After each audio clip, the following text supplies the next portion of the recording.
Star Network is here. Oh, no punches! I'm real revolutionary right now. Support this man, Black Media. He makes sure that our stories are told. Thank you for being the voice of Black America, Roland. I love y'all. All momentum we have now, we have to keep this going. The video looks phenomenal. See, this difference between Black Star Network and black-owned media and something like CNN. You can't be black-owned media and be scared. It's time to be smart. Bring your eyeballs home. You dig?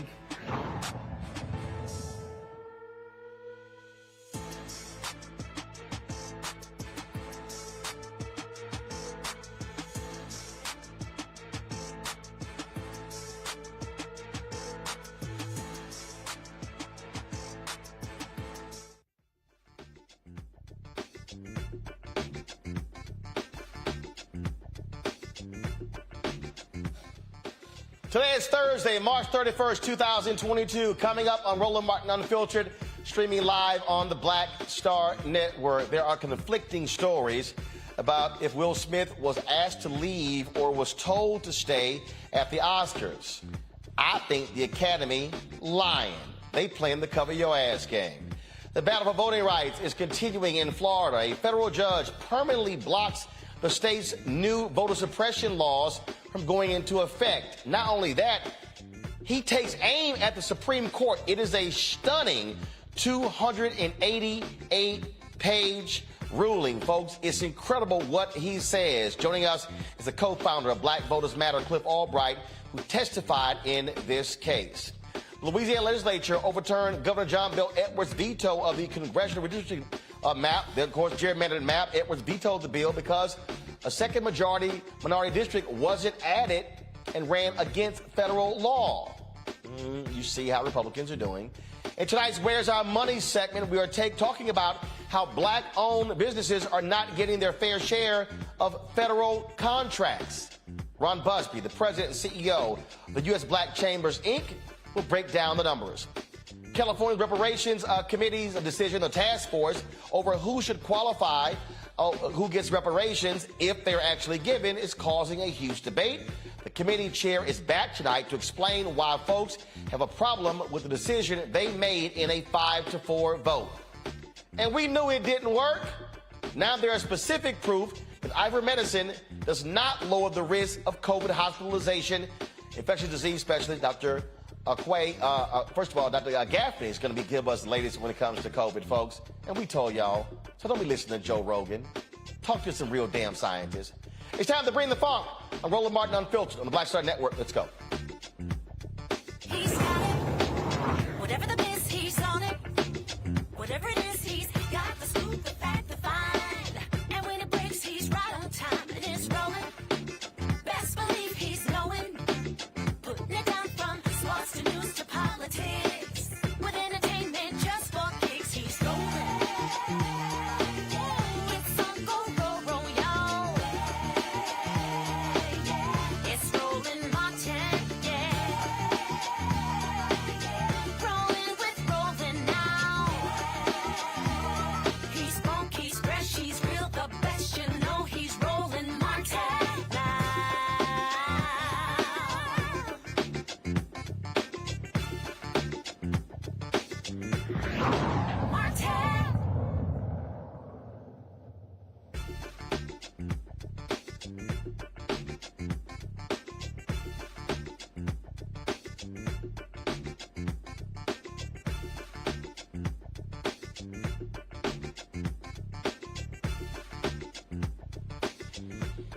All right, folks, today the Academy says that Will Smith was asked to leave the Oscars. Well, that was yesterday. Now TMZ is reporting, sources saying that it's simply not the case, that he was asked by Will Packer, the producer, to actually stay. Now, the Academy is trying to play the cover your ass game because people are demanding why they didn't take action against Will Smith after he slapped Chris Rock on Sunday. Now, here's the deal. Now, remember, let's backtrack on how they did this deal.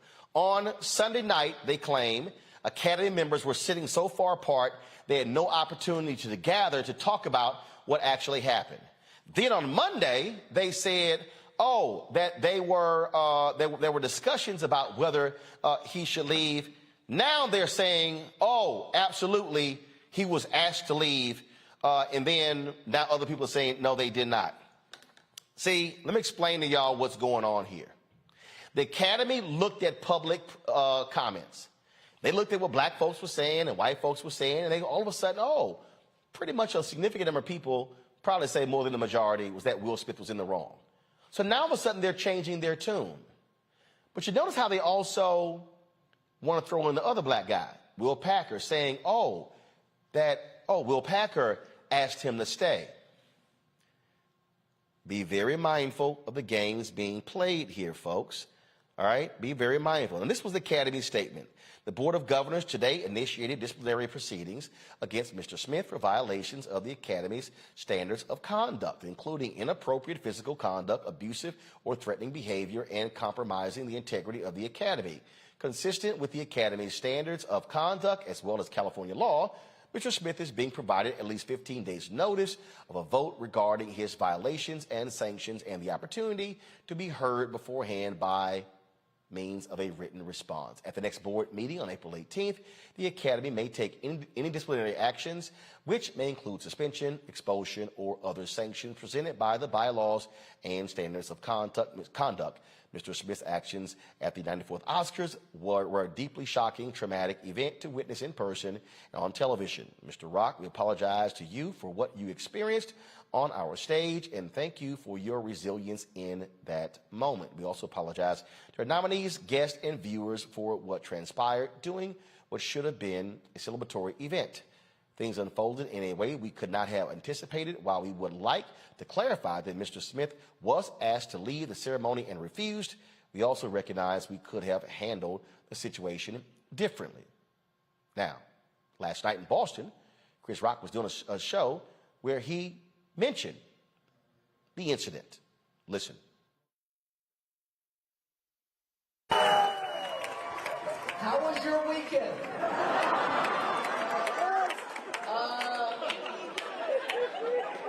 I don't have like a bunch of about what happened, so if you came to hear that, I had like a whole show I wrote before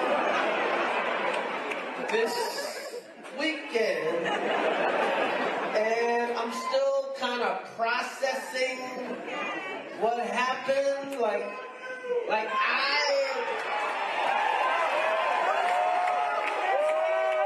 so at some point I'll talk about it, and it'll be serious, it'll be funny. Sue, Chris, sue!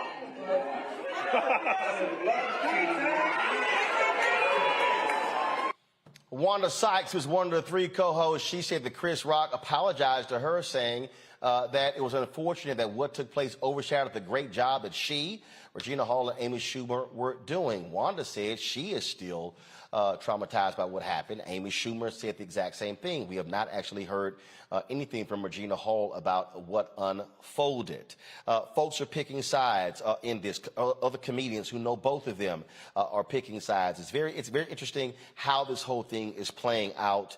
And you have some folks, The Rap had a story that out saying that Will Smith mortally wounded his career as a result of what took place on Sunday. I want to talk to my panel about this. Just several different things here to break it down. Dr. Larry J. Walker, assistant professor, University of Central Florida.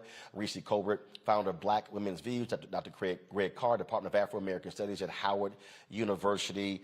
Reese, I want to start with you on this. So it's as I'm looking at this here, again, look, I'm in media, been in media for a real long time. And when you break this thing down, and I need everybody to understand who's watching, y'all been there, done that, got the receipts to prove it. You don't say on Monday, we contemplated asking him to leave, but we couldn't all gather to make a decision. And then nothing happens on Tuesday. Then on Wednesday, you have a definitive statement saying he was asked to leave. If he was asked to leave and you released it on Wednesday, well, then you knew that was on Sunday. I believe this is a complete lie. I believe what they're trying to do is build up this case making Will Smith out to be this wild, crazy, losing his mind? Do I believe that he crossed the line, that he should have initiated this physical altercation with Chris Rock? Absolutely not. But the games that we're now seeing being played, and now the people, oh my goodness, Jim Carrey, how dare he? He should be sued for $200 million. And folks saying, take his Oscar. Y'all want to go down that road? I don't think so. Reese? Well, the Oscar don't really mean shit to me personally. I wasn't even interested in the Academy Awards until I saw Beyonce's performance, and then I saw a little bit of hubbub about the slap or whatever. All I have to really say about it is I hope everybody votes, because y'all ain't for that violent route. Dr. Carr has been saying what it might come to in this country with the breakdown. Y'all ain't got hands. And I'm not saying he should have did it. I ain't saying that. But what I'm saying is y'all don't believe in violence. Y'all don't believe in throwing hands. So go on ahead and get to the ballot box in November. It's a lot at stake. So all you nonviolent people, keep that nonviolent energy and take it right to the polls. See, Larry, people got to be very mindful again when the stories come out. So the Academy drops their statement. Then TMZ comes out with saying, no, that's not true, that Will Packer asked him to stay. Oh, now you want to shift this to Will Packer. Just saw a story that Will Packer is going to give an exclusive interview on Good Morning America. Now, I've been texting Will since Sunday as well. So, Will, when you finish with them, come talk to Black Media. I'm going to send him that text right now, my alpha brother. But be very, Larry, I'm always trying to explain to people, be very mindful again how the subtle shift happens and how folks now want to maneuver this when you had the all-black production team. We've had black Oscar producers before, but to have an all-black production team, that was the difference. Yeah, so Roland, shout out to Alpha Brother Will Packer. He did a phenomenal job. But this is the PR game. So what's happening right now is they're like you said, Roland, certainly color matters. So that's shifting the blame to Brother Packer. And it wasn't like that just a few days ago. So they changed the narrative because of all the negative feedback they've gotten. Listen, I was just in the gym the other day and I heard people talking about it. People talking about it everywhere. Street corners, gyms, everywhere you go, you're hearing about it. But listen, this is all about a PR. This is a PR nightmare, obviously, for the Oscars and everyone involved. And so I'm referring to this as Slapgate. So that's essentially what we're dealing with. And seeing it happen live on television reminds me of an episode of Dynasty. But I'm glad that Brother Packer is going to give his side of the story, because we already know how this game goes, right? So he was overseeing, producing the Oscars. And so they're going to shift the blame to who's easily shift the blame to, and that's Brother Packer. So I want to say, Roland, also in terms of, Will Smith's behavior, I'm originally from Philadelphia. Questlove, shout out to him for winning the Oscar. But as a Philadelphia native, I heard people make jokes about Philadelphia and et cetera. But this is not how people from Philadelphia behave. Slapping someone on live television is not how we do things. Also want to add that as Chris Rock made the joke, I wouldn't have made the joke because I have a great deal of respect and love for black women. But he did. But, Will didn't handle it properly. It's an embarrassment, and it's also a bad look for black folks. And it's also, you see the shift to Brother Packer, who basically, when we talk about Sidney Poitier and all the other African Americans that came before him, the sacrifice for him to get to this, had this kind of platform, and to bring in black folks from HBCUs, et cetera. And now we're talking about this and not the successful job that Brother Packer and all those Wanda Sykes and those other people associated with the Oscars did. So it's a bad look for Will Smith. And also we have to add, once again, the blame game has started, and because of public opinion is shifted in one direction, and the Oscars know that. And I'm quite sure Will is gonna really, I'm interested in seeing what the repercussions are, because I think they're going to end up being severe. I'm going to say this again, and it's no disrespect. What took place on Sunday is not a bad reflection on Philadelphia. What took place on Sunday is not a bad reflection on black people. It's not a bad reflection on black entertainers. What took place on Sunday involved two people. And I think what's important, and I said this on social media, and this is why I disagreed with Craig Melvin. This is why I disagreed with Kareem Abdul-Jabbar. This is why I disagreed with others. I saw Robin Gavon's piece in the Washington Post. what I need black people in the 21st century to do, or was it the 22nd century? What I need black people to do in 2022, I need us to stop wearing the crown of white supremacy, where we parrot what they say. Oh, we do one thing, this is how they think of us. When if Alec Baldwin is acting a fool or Sean Penn, we don't go, ooh, look at all the white people. One of the most virulent, racist people in Hollywood is Mel Gibson. And his ass was sitting in the audience. And even after his violent racism was exposed, he was still presenting at the Oscars. So I ain't even sitting here, even playing that game with any of these people. What I want us to do, Dr. Carr, as black people, is I need us to step back a taste and being recognized that there are times when we, as black people, in effort to impress white people, go harder against one of our own so we can show that we are just as hard as them. I'm not going to name. No, I am. Uh-oh. When the lawsuit was filed against Black News Channel, the class action lawsuit detailing pay inequity, sexual harassment, things along those lines, someone at NABJ wanted us to write a hardcore statement against them, and it was stated that I want to go even harder because they are black. And I said, as somebody, of course, who is on the advocacy committee and who actually wrote the statement, I said, absolutely not. What we are not going to do is write a statement that's harder against them because they're black.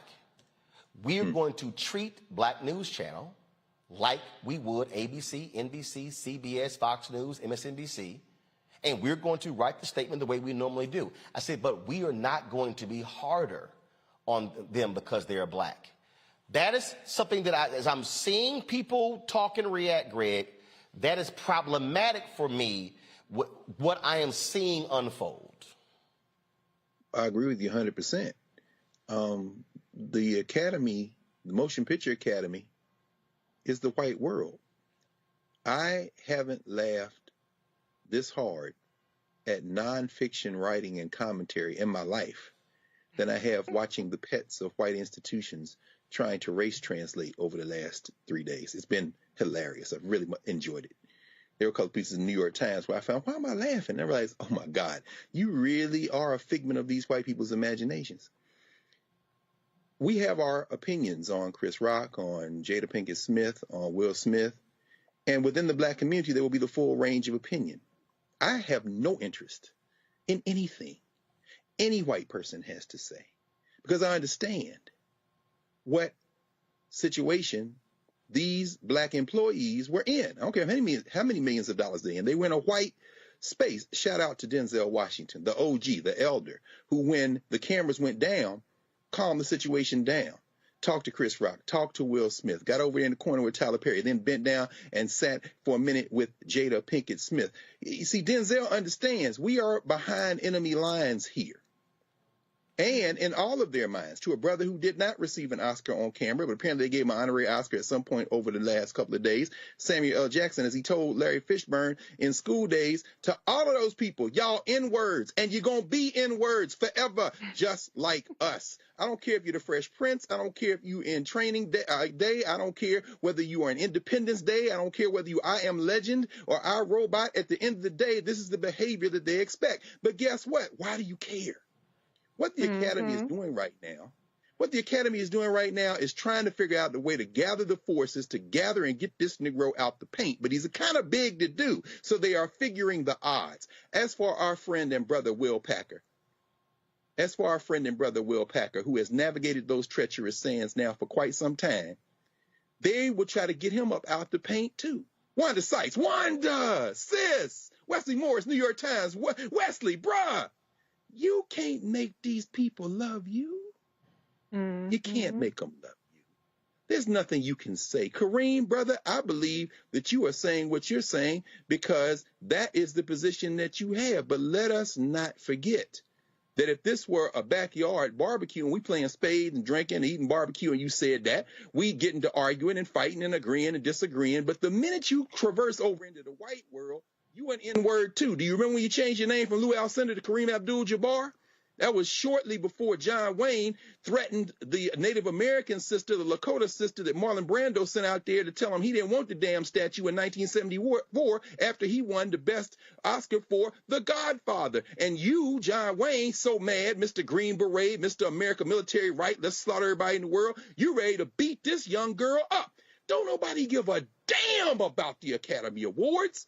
They're trying to figure out how to get Will Smith up out the paint, and he's too big to move. So they're going to keep gathering their troops. That's what we're watching happen in real time. And black people, shut your damn mouth, except you employees, which means as soon as y'all got talking, we should hit the mute button anyway, because I'm with you. Y'all trying to please somebody who can never be pleased.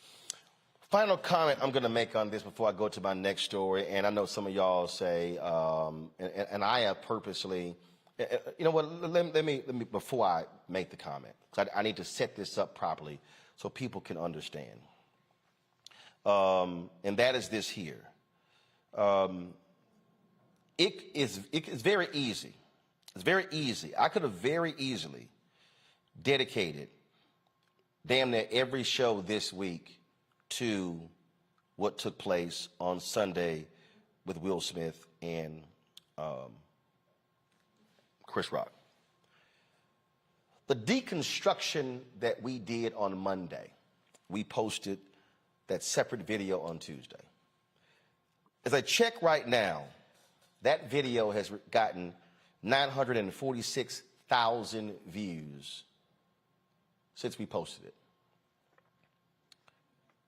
It'll be at 1 million by 10 p.m. tonight. I have received emails from black men, from black women, from white people, thanking us for the type of conversation that we had on Monday.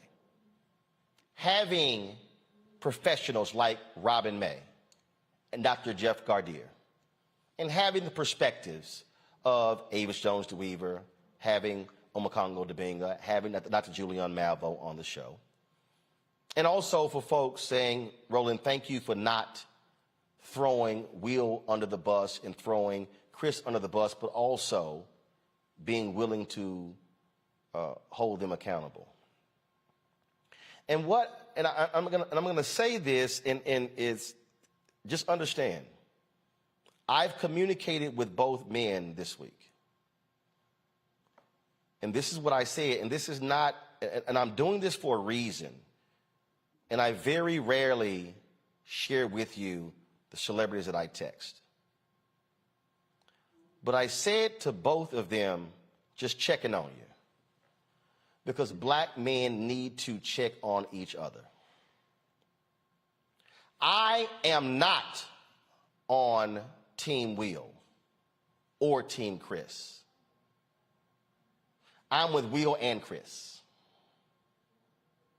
We make a mistake when we play the games that they are playing, wanting us to pick. Are you with Chris? Are you with Will? No, we can be with both. People make mistakes all the time.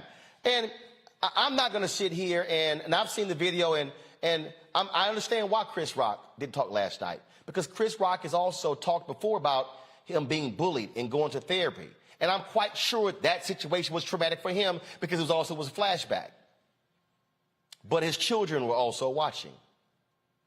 And how he handled it showed how a man is to handle certain things when they come your way. He could have been rolling around that stage. But what I want everybody watching right now and listening to understand is what we cannot do is lose sight of the battles that we are currently in. I cannot listen to people talk about how traumatized they are because of what they saw on Sunday when Will Smith walked up, when we still continue on this show videos of police rolling up on black people in unmarked cars, shooting them in their driveways, killing them, and then those folks and their families having funerals. And you dare say to me that somehow you are more traumatized by what happened with Will Smith and Chris Rock than that?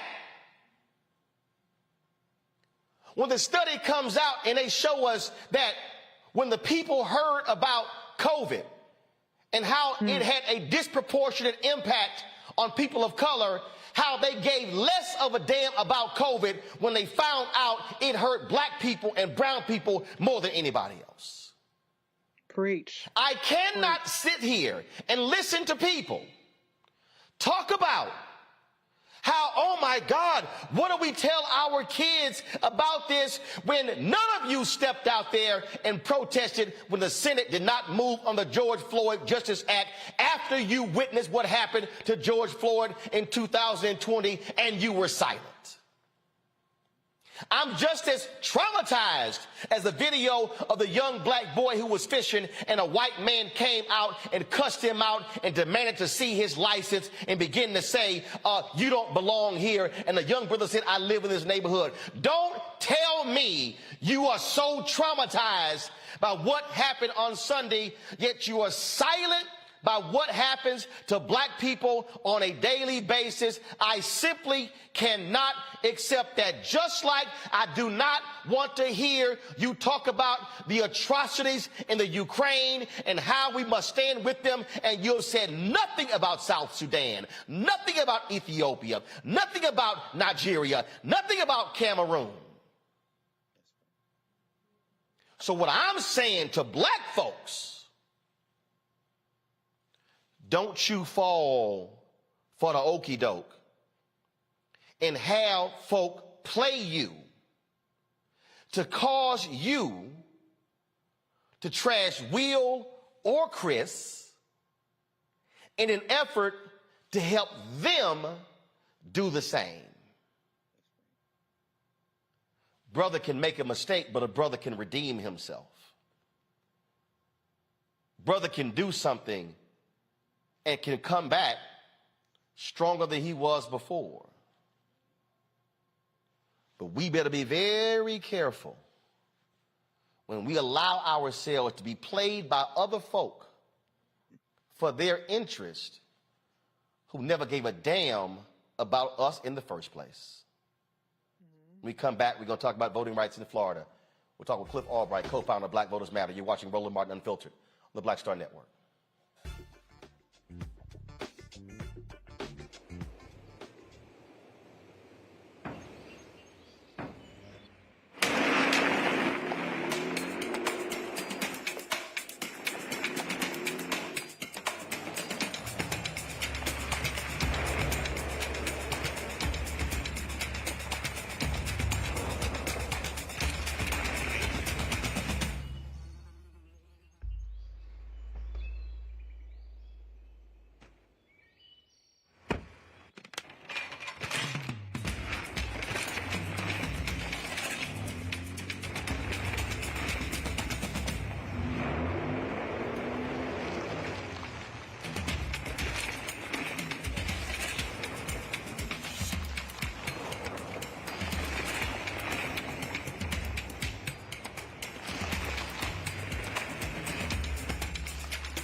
I'm Deborah Owens. On the next Get Wealthy, meet Dr. Stacy McCoy, whose American dream became a nightmare because of student loan debt. Whether you're paying $300 a month or eventually I got up to $1,700 a month. Wait a minute. Hold that for just a minute. You were paying $1,700 a month on your student loan? Yes, and I know other people who are paying more than that. Learn the one piece of advice that made all of it go away. Right here on Get Wealthy on Black Star Network.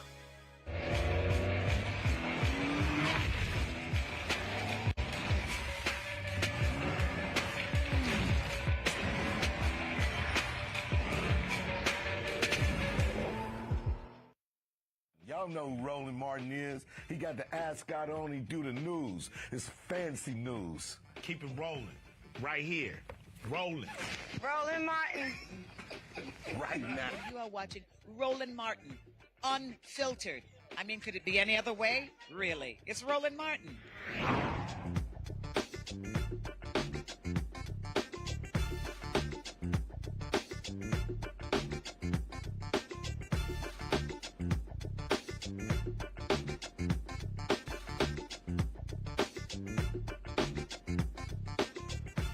All right, folks, the continued fight against voter suppression rages in the country, in courtrooms across the country, folks.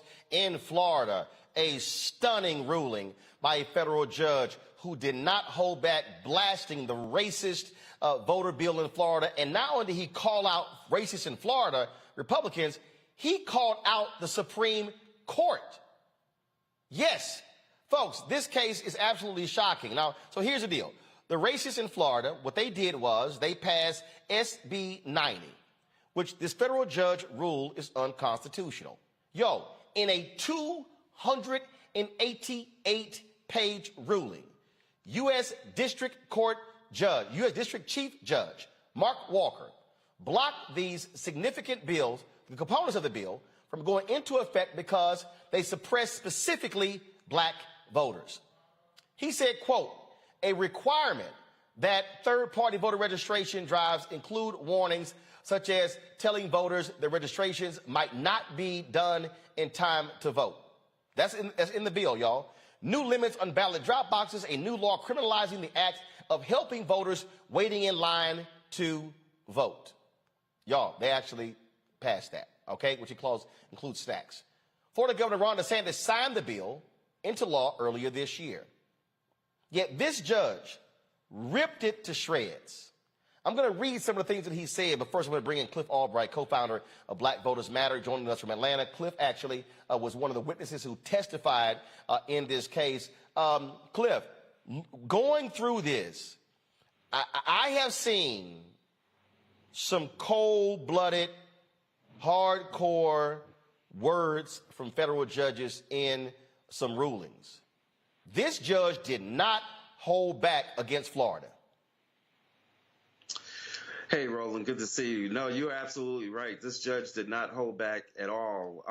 He used very strong language, but not only strong language, he also had a very strong remedy, which is important because a lot of times you'll see folks that will use strong language either legislatively or perhaps in a legal case, but then fall short on a remedy. This judge not only declared certain parts of this bill to be unconstitutional, he then went farther to do what's often referred to as a bail-in process, where basically said that the state of Florida on certain types of actions need to seek pre-clearance, the same type of pre-clearance that was gutted from the Voting Rights Act by the Supreme Court, who he criticized, but that they would, on any future actions that they try to take regarding these provisions, that they would have to get pre-clearance for the next 10 years. That is a strong remedy. That's the kind of remedy we need to see more of these courts coming up with. And speaking of that, he challenged the Supreme Court, saying they've been all over the map on these cases. Yeah, I mean, he was very direct and very blunt. You know, he's basically put the Supreme Court in line with the very state legislatures that have been pushing the voter suppression. And so, again, very strong words. You know, hopefully what we're hoping is that it will hold up on appeals. At least, you know, even if they don't hold up the strong language that he used, that they'll hold up the essence of the decision, and particularly the essence of the pre-clearance bail-in that he announced. But yes, he did not pull any punches in criticizing the Supreme Court, which you don't often see coming from these lower courts, because they know at some point that these decisions are going to reach the Supreme Court. So, you know, it's very much a courageous decision.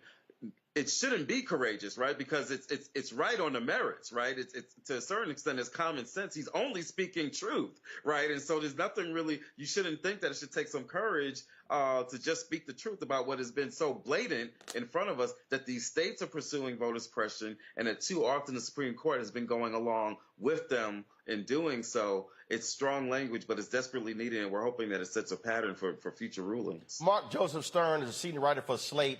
He posted a series of tweets that I actually reposted.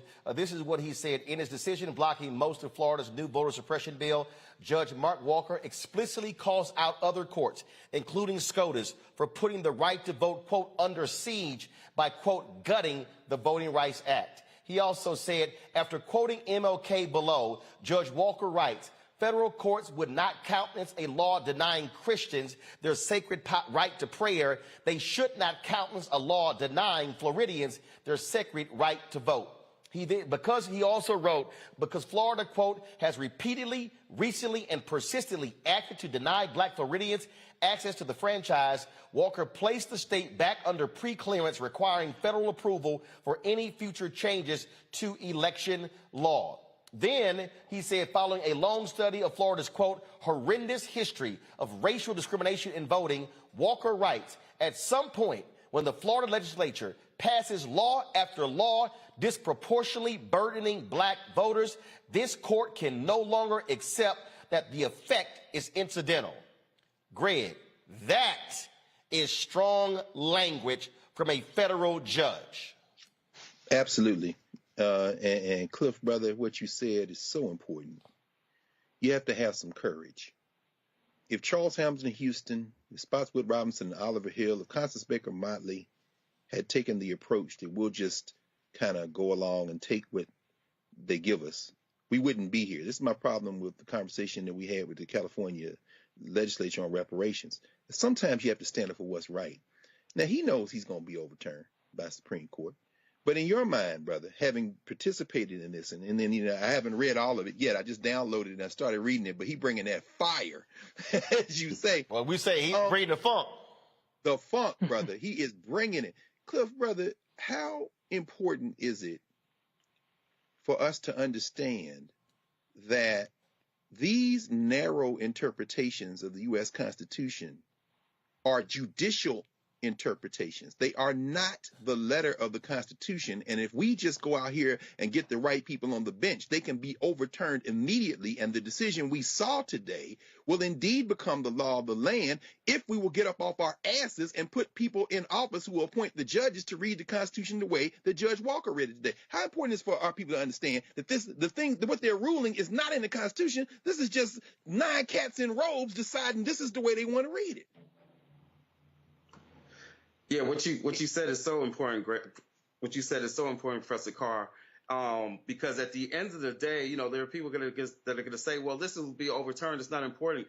It is important that we establish a record, right? It's important that we establish a decision using such strong language. Yeah. It's important that become a part of the record, because that then becomes the basis by which future decisions are made. Just like it's important, this is connected to the battle going on right now for the Supreme Court. You got some people saying, oh, Ketanji Brown Jackson, doesn't matter. It's still going to be a 6-3 court. The nature of whether it's her or Sotomayor, the nature of whatever dissents that they may do becomes important, because it's only a matter of time when you have folks speaking that truth, interpreting, as you said, in a way that makes common sense, that speaks plainly, right, that speaks directly to the racism and the white supremacy. When you have those decisions or when you have those dissents, it becomes a record that then sets the pattern for the future victories that we are going to have. So this is a very strong decision, regardless of what happens on appeal. This is going to become part of a pattern and of a record, which, like you say, if there are more judges that show this type of courage, if there are more selections, appointments, or elections, right? Because we got to take these judge positions seriously. A lot of these Supreme Courts in these states, when you look at what's been going on with the gerrymandering, in a lot of these cases, it's some state Supreme Courts that are sending some of these racist maps back to the legislature. We have got to take Supreme Court and other judge positions just as seriously, the same way that the Black Lives Matter movement taught us that we got to take DAs and sheriff races seriously. Well, in fact, the ruling just came down in New York State where a judge has overruled, found unconstitutional, the Democrats' map, thrown it out, saying it was too heavily gerrymandered, is ordering them to draw new maps. And so that's a case where Democrats have lost. They've been winning cases in other places, but he ruled against Democrats because they were trying to craft a significant advantage for them in the state of New York. Larry, this is also what Mark Joseph Stern wrote. What the judge said after canvassing the Supreme Court's wildly inconsistent and partisan application of the Purcell principle, Judge Walker writes, quote, in short, without explaining itself, the court has allowed its wholly judge-made prudential rule to trump some of our most precious constitutional rights.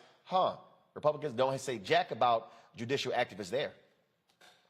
No, of course they don't, because when, they're worried about, chalking up the wins.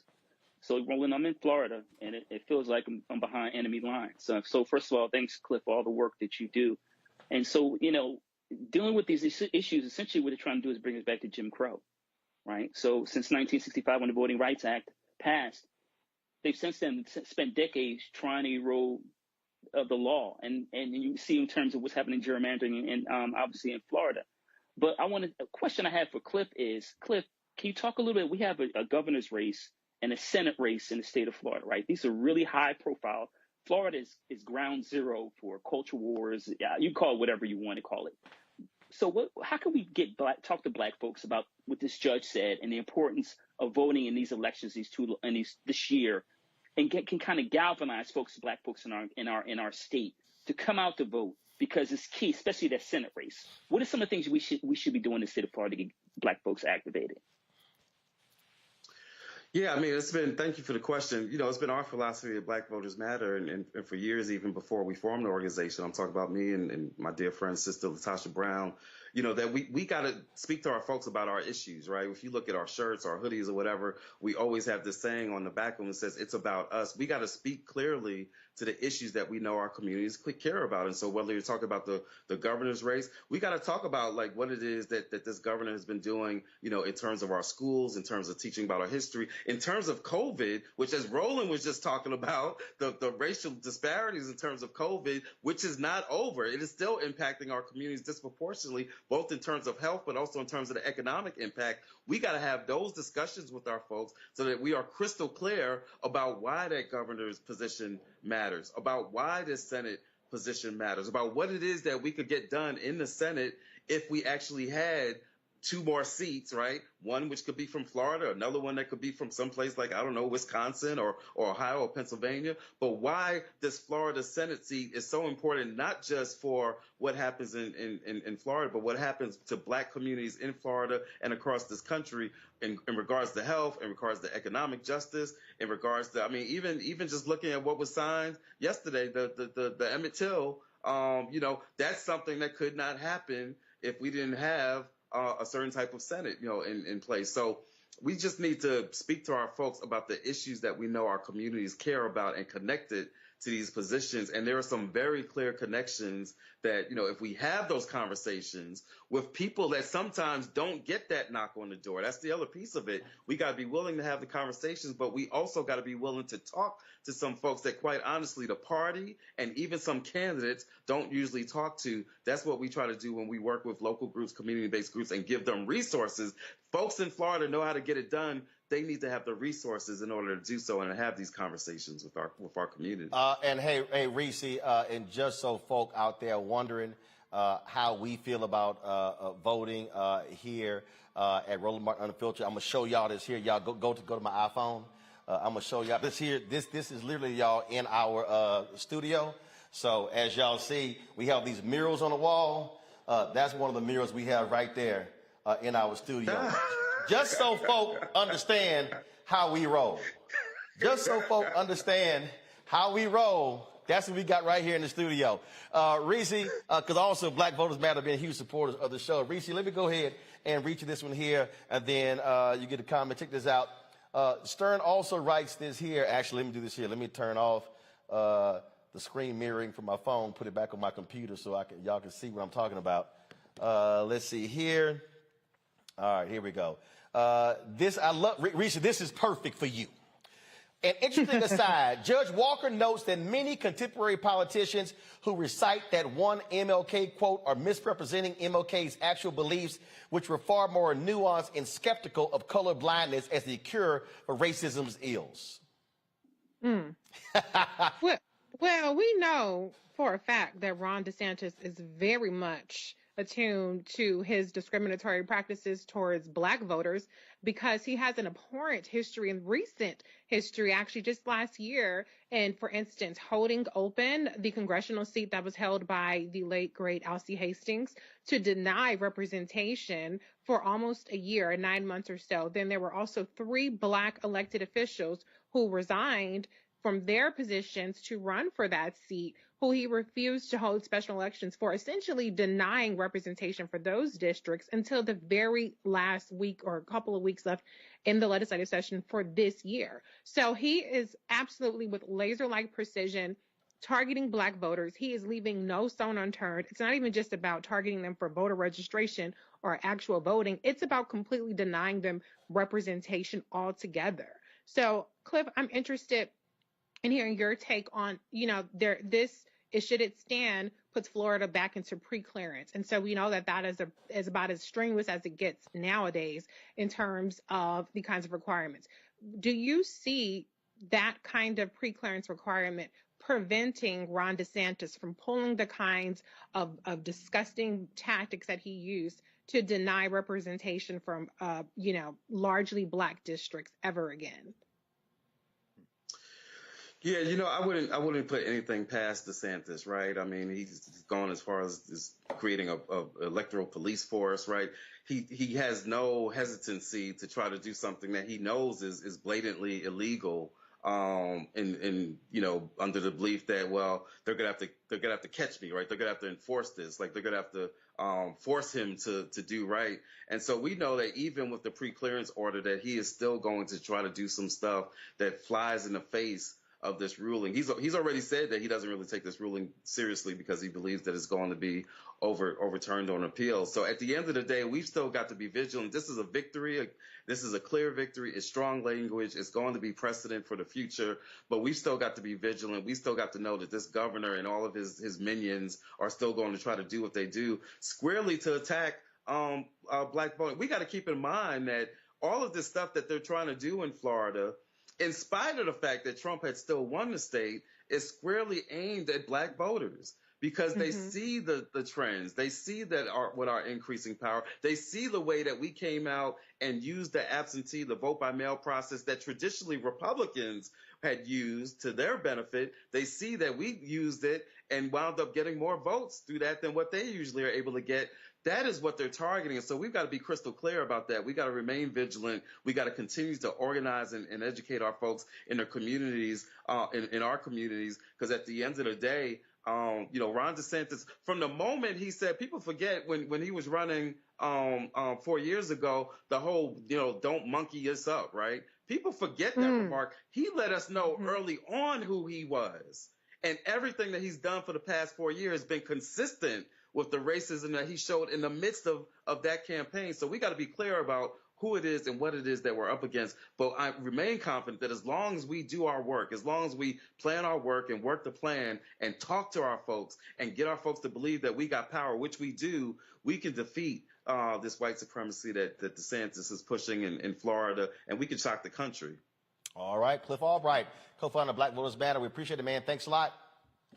Thank you. All right, folks, going to a quick break. When we come back, we're going to talk about the California Reparations Task Force, a very contentious vote to determine who would qualify for reparations.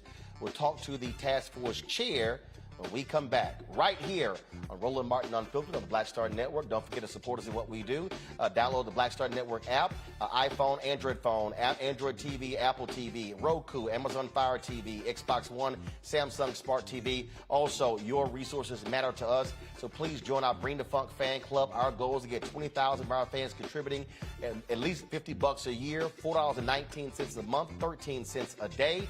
You can do so. Check or money order to P.O. Box 571. 77196, Washington, D.C. 20037. Cash App, $RM Unfiltered. PayPal is R Martin Unfiltered. Venmo is RM Unfiltered. Zelle is Roland at RolandSMartin.com. And please be mindful. If you're going to use Cash App, please, I want you to be very careful. Please use $RM Unfiltered. Why is that important, folks? Because one of our members sent a payment to this. This is a fraudulent Cash App. There are people who literally are thieving. There are thieves out there in Cash App. Remember, we busted 4 of them last year. This is a fraudulent Cash App right here. We do not have 2 D's at the end of our name. We've already reported them to Cash App and Square. This also is a fraudulent Cash App as well. What they've done here, you see, is do a filtered with 2 E's and no D. So we busted both of them. We reported them. I want you to go to Cash App and report both of them as well. So be mindful. Our Cash App is real simple. Our Cash App is real simple, folks. You see it at Cash App right there. $RM Unfiltered. You see it right here. This is the code. Matter of fact, I'm going to help you out. You can just hold your phone up to right there to the QR code. It'll take you right there, but it's $RM Unfiltered. That's our actual Cash App. And so, again, we busted 4 of these thieves last year. We shut those accounts down. We are riding Cash App and Square right now to shut these 2 frauds down as well. I'll be right back.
On the next A Balanced Life, as we grind down to the end of another long winter, it's easy to slip out of balance and into the foggy doldrums. On the next A Balanced Life, ways to push through the gray days until the warm days of spring arrive. Join me, Dr. Jackie, on A Balanced Life on Black Star Network.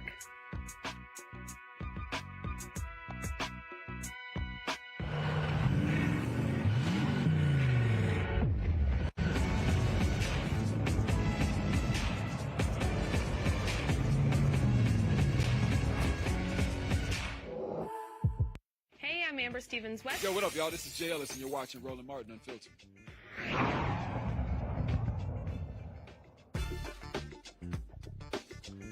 All right, folks. California's first in the nation statewide task force on reparations voted to limit state compensation in the event it's awarded to the descendants of free and enslaved black people in the United States in the 19th century.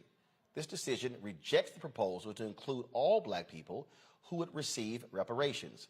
Camila Moore, she is the California Reparations Task Force Chair. She joins us from Los Angeles to explain this decision. Camila, glad to have you here.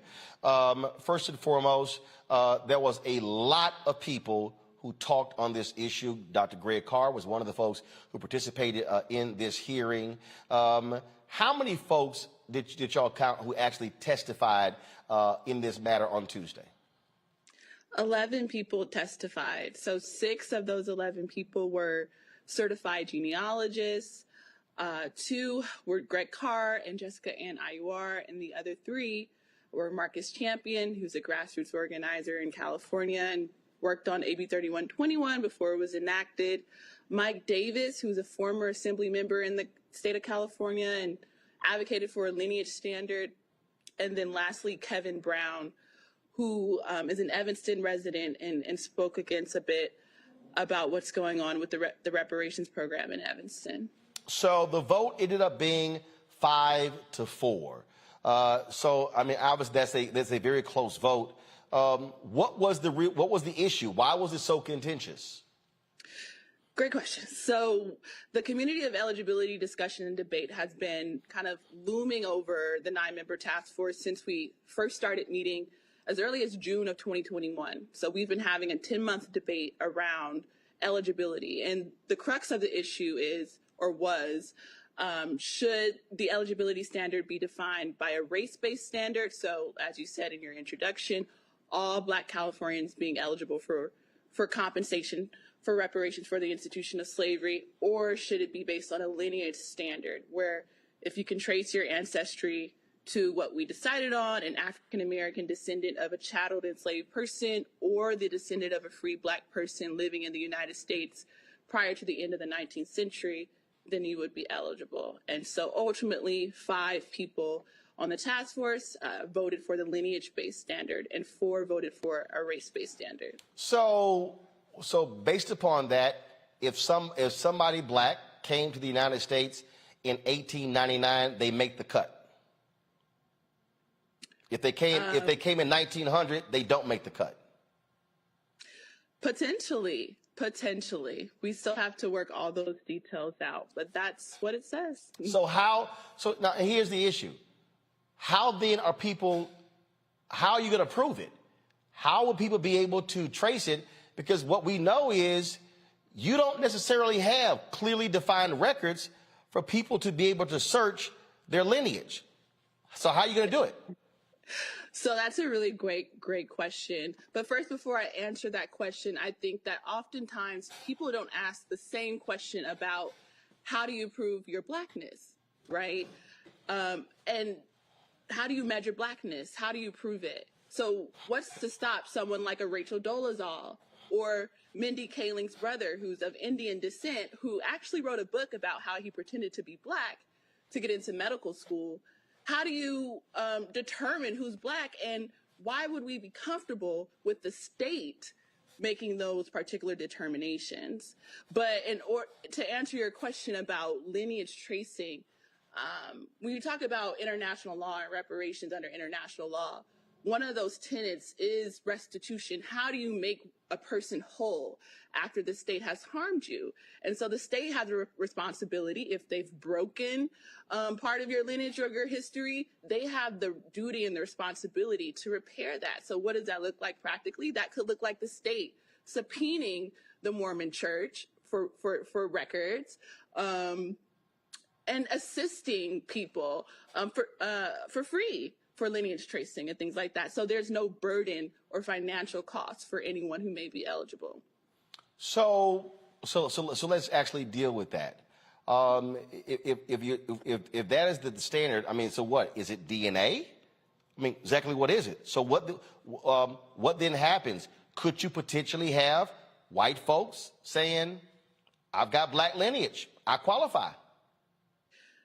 That potentially could happen, but I want people to be clear that that same scenario could be happening under a race-based standard, because race is a self-selecting category. Anyone can pick or select Black or African American on the census records. And there's an example of that. For instance, Native Americans are going through this right now, where there's, as we know, not many Native Americans in this country, but in the 2020 census, they were overcounted because other people who are not really Native American are clicking or checking Native American on the box. So it's a really complex issue. I mean, obviously he is. And first of all, you got a variety of things going here. The state still has to decide if they're actually going to do this. And so you're laying out a standard here. But I do want to ask this. This is very interesting. So if we're talking about lineage, if we're using slavery, California didn't become a state until 1850. California wasn't a state for very long before slavery ended. And so you realistically could have more Black people who suffered under Jim Crow in California for longer than the number of black people who were actually in California before 1900. Right, but another thing, and this will come out during our process, we've hired some communication firms to create a public education campaign because there's a lot of misunderstandings, and I wouldn't say misinformation, but just misunderstandings about the role of California and their complicity in slavery. Yes, they were admitted into the Union in 1850, but they did allow slavery in the state of California. There's people like Robert Perkins, who was brought by his white slave owner to California during the gold rush as a slave. And there's many other people who were in that particular situation. But then also, 2 years after the state of California was admitted to the Union, they enacted a Fugitive Slave Act. So in the event that, free black people escaped to California expecting freedom, when that statute was enacted, that, was one of the many ways that California was complicit in maintaining slavery, because if you were caught after that statute was enacted, you would be deported back to the southern states to be a slave. Greg Carr, you spoke before the committee. Share with people what was your perspective on this, and where did you side on the 5-4? Were you with the 5 or with the 4? I had to agree with Dean Chemerinsky, who testified last month. And thank you for joining us, Sister Moore, Chair Moore. You have an impossible task, of course. And I said as much, and I think that I echo everything Dean Chemerinsky said. If it's between race and lineage, of course you have to pick lineage as a matter of law. We know that. Even though we know the legal challenge is going to say that lineage is a proxy for race, and they're going to be right back where we started from. Chemerinsky said that too. I mean, he said it's under-inclusive from jump.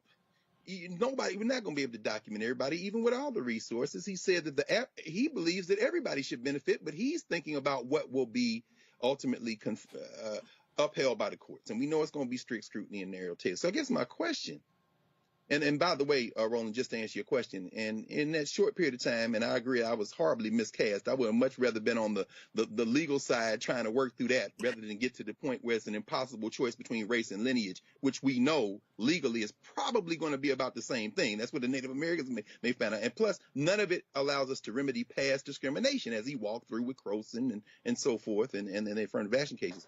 My question, Madam Chair, is how can we help people understand two things? Number one, that Pan-Africanism is not opposed to local reparations. Your presentation, which I thought was excellent yesterday with Paul Robeson and S.E. Robeson and William Thompson, these are black internationalists. They are Pan-Africanists in an international forum the United States doesn't recognize. How can we help people understand that these things work together? And then the second thing, finally, is, and help me with this, because you have an impossible task. You really do. How can we imagine beyond the constrictures that Dean Chemerinsky laid out? Because the piece that he didn't articulate is the failure of political imagination that can have us think beyond these straitjackets that we think are permanent, when in fact they're just imposed by the same judges that we just saw that Florida judge thumb his nose at, because we can read the Constitution too and interpret it differently, especially since after 1965 or so, they have narrowed something that isn't in the plain language of the Constitution. How can we have a larger imagination for these reparation solutions in your mind? And how can we help people stop having this like it's a fight between Pan-Africanism and... Yeah. That's two great points and questions. I think the first point, I agree. And I think I said as much in my presentation. Pan-Africanism and local reparations or lineage-based reparations are not, they're not mutually exclusive. You can be a Pan-Africanist and be pro-local or lineage-based reparations. And I brought up Queen Mother Audley Moore as a historical example of that. She was a self-professed Pan-Africanist, but she also coined the term descendants of American slavery. She had an organization that she founded in California called, United States Citizens of Slave Descendants, right? And so she is a perfect or prime example of how you can hold, solidarity with, all African people or people of African descent and all oppressed groups, really, while also maintaining the sacred political project that is reparation for the institution of slavery in these United States. In terms of political imagination, I do agree with you. to a certain extent. And, you know, there's so much that I could probably say about that. I don't have enough time to really elaborate, but I'm all for, you know, just connecting the dots. Particularly, there's Black Alliance for Just Immigration. Let's connect. Let's connect with CARICOM. Let's connect with African Union. Let's all connect. Yes. Because I do believe in Black internationalism as well. Yes. Reese? Thank you, Madam Chair. That is a critical point. Thank you. Thank you for that. Reese? I'm just curious. Yeah, I'm just curious to hear because, you know, it seems like how you determine eligibility of a specific artifacts or whatever documentation that's going to be required hasn't been determined yet. Is there any consideration of maybe reexamining the eligibility if it becomes clear that it's going to narrow the pool so narrowly that reparations just essentially becomes a rhetorical victory as opposed to real restoration being implemented in the state of California? Yeah, absolutely. So we're a 9-member task force, and at any point where we want to reevaluate, we definitely could do that. Mm-hmm. Larry? Yeah, Chairperson Moore, thank you for all your work and everything you're doing. And I want to connect, two issues that I think are important. So I know the state made the decision about returning Beachland, Manhattan Beach, into a Black family historically been taken away. And now the reparations, importance of reparations, now you leading the committee. Can you talk about what's happening in the state of California at the grassroots level? Because we aren't seeing a lot of this in other states. Because I think that question is important in terms of utilizing what's happening in the state of California as a template for other Black folks in other states.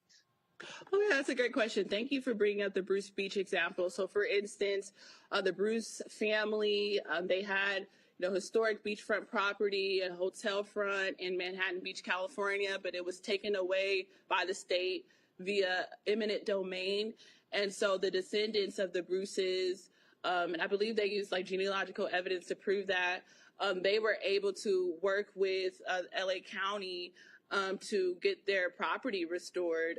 And so, yeah, now they are the rightful owners again of that particular property. But in terms of your question about grassroots activists, so I'll just name some organizations. So there's a Coalition for a Just and Equitable California that's led by Chris Lotson and Tiffany Quarles and Kim Mims and some other people who have worked on AB 3121 since it was just a bill with Secretary Weber, along with the National Assembly for American Slavery Descendants, led by people like Chad Brown, Friday Jones, Marcus Champion, Lori, there's so many people. And yeah, they've been working in concert for over 2 years to get bills passed through the legislature like AB 3121, which created the task force. And then also what's coming along the pipe from them is AB 1604, which just passed the Judiciary Committee in California. And that would require ethnic data disaggregation amongst African or Black racial groups, particularly for state boards and commissions. But I think the idea is to extrapolate that and broaden it out for the entire state of California, similar to what Asian American Pacific Islander communities have done, particularly in New York and other states, to push for data disaggregation, because there's an understanding as the society becomes more multicultural, we all share similar problems, but we also have distinct needs. And if that data isn't shown or reflected, people are rendered invisible and they can't really get the particular and tailored needs that they want. And so, yeah, there's people on the grassroots fighting for reparations and data disaggregation every single day. All right, then. Well, look, we certainly appreciate your work. There's a whole lot more to do. Thank you for explaining that. And you're right, having the right information is kind of important. A lot of people get really emotional and folk don't read. And so our goal is to be able to make sure they have correct information from various folks. Camila Moore, thanks a lot. Thank you. Always a pleasure. All right, folks, coming up next, our Where's Our Money segment. Black businesses are not even getting 2% of all federal contracts. Do y'all understand the billions upon billions upon billions of dollars, taxpayer dollars, your money, we are not getting? That was a reparations conversation. I'm talking about the money being spent right now. We're going to break that down next on Roland Martin Unfiltered, right here on the Black Star Network.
Hey, folks, welcome back. Patrol Grooming, of course, is a men's grooming company that delivers on this promise every day to men everywhere. Everything we do, every product we make is designed to help you to present your best self. Now, y'all see me. I'm sitting here wearing a suit today, but clean shaven. This is the video from this morning as I was using Patrol Grooming's products. You can actually see it right there. Folks, it's a promise they have kept since 1991 when they first introduced the Bump Control brand, the #1 men's product for a smooth, bump-free shave and silky skin. Millions of customers count on their exceptional skincare products, which can be found at more than 30,000 retail stores in more than 50 countries around the world. Now you can have exceptional beard and skincare products that are as unique as you are. Brothers, as we prepare to head back out into the world as COVID restrictions are being lifted, it's time to be smooth and clean. Y'all know how we do. You know, that shaggy look, it got to go. Visit www.patrolgrooming.com to order a Patrol Grooming box and use this discount code, #Roland30, #ROLAND30 for a 30% discount at checkout. And we certainly appreciate Patrol Grooming being a partner with us here at Roland Martin Unfiltered on the Black Star Network. Pull up a chair, take your seat. The Black Tape with me, Dr. Greg Carr, here on the Black Star Network. Every week, we'll take a deeper dive into the world we're living in. Join the conversation only on the Black Star Network. We're all impacted by the culture, whether we know it or not. From politics to music and entertainment, it's a huge part of our lives, and we're going to talk about it every day right here on The Culture with me, Faraji Muhammad, only on the Black Star Network. Hi, I'm Vivian Green. Hey everybody, this is your man Fred Hammond, and you're watching Roland Martin, my man, Unfiltered.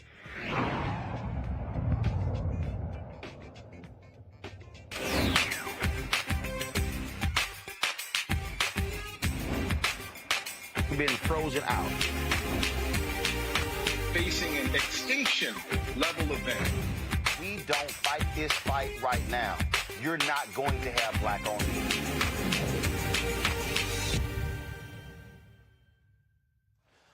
All right, folks, so y'all always hear me talking about the money. It's the money, the money. If you want to understand America, all you got to do is deal with the money. If you ain't talking about money, you ain't talking about America. And so you've heard me talk about the black-owned advertising contracts, how we are not receiving those dollars. The GAO, the General Accounting Office study that Congresswoman Eleanor Holmes Norton commissioned showed in 2018, over a 5-year period, black-owned businesses, black-owned media companies received $51 million out of $1 billion. Folks, 1%. That's what we got, $51 million, okay? Now, you might say, okay, fine, Roland, that's black-owned media. It has to be a lot more in the rest of the federal government. Yeah, 0.67 more. Out of the billions spent in the federal government, and when we say billions spent in federal government, that means taxpayer dollars, your dollars, you are only getting 1.67% of all federal contracts. Joining us right now is Ron Busby, CEO, U.S. Black Chambers, Inc. Ron, let people, how much money are we talking about? How many billions are we talking about here? Great question, Roland. And it was a great segue to what you just discussed in reference to reparations, because we understand that this is a time to talk about an economic conversation. And so up until last year, we had never really known what the government was spending with black firms. You always heard the conversation about minority firms and minority spend. And so last year, the U.S. Black Chamber really challenged the Biden administration to say we were looking for three things. The first one being intentionality. We understood that the minority programs were really being benefited by white women, and we wanted to know what the real spin was for black folks. The whole top site right there. So somebody's watching right now saying, hold up, how are you going to have women in the minority category? I'm going to use an example. When I was at the Chicago Defender, they were spending about $190 million rebuilding the Dan Ryan Expressway. And we were at the House of Hope, Reverend James Meeks, and he had the Illinois Black Caucus there, and I was there covering it. And they were presenting and they were showing all the numbers, and they were talking about, oh, here's our minority spend. And so I'm sitting there and I go, I got a question. They showed women, blacks, Latinos, Native Americans, Pacific Islanders, and other. And I sat there and I said, the women category. I said, if you're a black woman, which category are you in? The women category or the black category? And the guy said, well, you're in the black category. Okay. And so if you're Latina, are you in the women category or are you in the Hispanic category? He said, well, you in the Hispanic category. I said, so if you Native American or Pacific Islander or other, which he said, well, you're an Asian. I said, so really that W should be WW. White women. Yeah. And what people need to understand, since affirmative action was put in place, Arthur Fletcher under President Richard Nixon, there's been no group that has benefited more from MWBE programs, minority/women business owners, which really should be minority/WW for white women business owners. No group has benefited from affirmative action programs, MWBE programs, more than white women. You're absolutely Now you can continue. Last year, we challenged the Biden administration, and for the first time, many of us saw him go to Tulsa, Oklahoma, go to the site of the massacre at Tulsa, where we called Black Wall Street. And for the first time, he disaggregated the numbers. And as you spoke earlier, we saw that represented 1.67% of the actual spend went to black firms. What that represents, Roland, is about $9.63 billion of the entire $560 billion in total federal contracting dollars, which represents, again, as we say, 1.67%. Now, also, you must understand that we have about 9% of the certified businesses, meaning businesses that can do business with the federal government. We represent about 9% of those, but yet we're only getting less than 2%. So our goal is to say, well, how can we get to 1.67% to, let's say, 4%? We heard the president say, hey, he wanted to increase minority spend from 5% to 11% this year, and ultimately 15%. So hold on. Hold on. So before you go forward again, so I want people to see this here, y'all. So y'all see right here. So because I'm all about damn percentages. I want numbers. So the federal government matter of fact, the federal government spends $560 billion total in federal contracting. So out of $560 billion, black people are getting $9.366 billion, right? Okay, now, I'm gonna put a pin here because, see, right now, this is where I'm about to smack all you dumbass black people who fell for the okie doke with Donald Trump's platinum plan. All y'all fools who were like, why y'all didn't support the Trump platinum plan? He was offering $500 billion to black people. Yo dumbasses got played. Y'all didn't realize that Donald Trump, all he did was take the total amount. Donald Trump was not trying to offer $500 billion to black people because he couldn't do that when the federal government spends $560 billion total. He was playing black people with the numbers, and so we always make that point to these silly fools who still tout the platinum plan, which was a joke. So that's the deal. That's what we got to be focusing on right there. And so when we go over here, this is what we see, and I want y'all to understand this. $7 billion for Asian Pacific American owned, $9 billion for subcontinent Asian American owned small, black owned small, $9 billion, Hispanic owned small, $10 billion, Native American owned small is $15 billion, other minority owned small is $3 billion. So Ron, what is other small business $88 billion? What is that? A very unique category that Native American Alaskans have called the Native American Alaskan 8A program. So there's another slide that we're going to showcase. But for black businesses that do business with the federal government, there was a program that was really created for minority firms called the 8A program. It was a great program in the original stages. It's created by the Republican Party. It was for underutilized, underserved communities that you could get registered, you could get certified, and do business with the federal government. Very difficult to get in. The challenge is most of the contracts that black businesses could apply for fall up under the sole source arrangement. Under the sole source arrangement, the largest contract that you can get is a $4 million contract. The Native Americans, on the other hand, and I heard you just mentioning this in the previous conversation, they can get up to a $100 million contract. Whoa, hold up. I want you to repeat that. There you go. How much? What's our maximum? Our maximum is $4 million for a sole source contract. That means I go to a hospital, or let's say we're talking about this new infrastructure. So we're going to build bridges and highways and stations. You can't build a bridge for $4 million.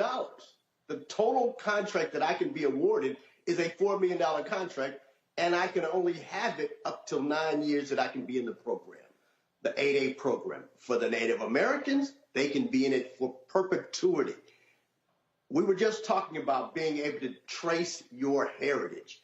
If I can say that my great-great-grandfather was Native American or lived in Alaska, then I can consider myself Native American, which allows me to get into a program that my great-great-great-grandchildren can now benefit from, never having to reapply for the particular program or for the contracts that they get awarded. So you Native American, once you in, you in.